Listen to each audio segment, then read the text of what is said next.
میرے پاکستان کے نوجوان بچے بچیوں اور اسپیشلی ڈیرہ غازی خان کے یوتھ کے لیے میرا پیغام ہے کہ 15 مئی کو ڈیرہ غازی خان میں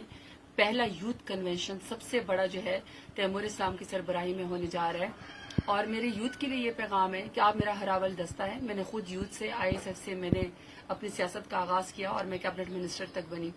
پہلے بھی آپ نے جنگ میں ہمارا ساتھ دیا ہے، اسٹیٹس کو کے خلاف، سرداروں کے خلاف، وڈیروں کے خلاف، لیکن آج یہ جنگ بہت بڑی ہو گئی ہے۔ اب یہ پرائم منسٹر عمران خان کی جنگ نہیں ہے، اسٹیٹس کو کی صرف جنگ نہیں ہے، یہ پاکستان کی سالمیت کی خود مختاری کی جنگ ہے۔ ایک امپورٹڈ حکومت ساز باز کر کے بیرونی طاقتوں کے اماؤ کے اوپر اور میر صادق اور میر جعفر جیسے غداروں کو ملا کر بنائی گئی ہے، اور پرائم منسٹر عمران خان کو زبردستی منصب سے ہٹایا گیا ہے۔ ہم نے اور آپ نے پاکستان کی خودداری کا، یوتھ نے یہ مقدمہ لڑنا ہے۔ 20 مارچ کے بعد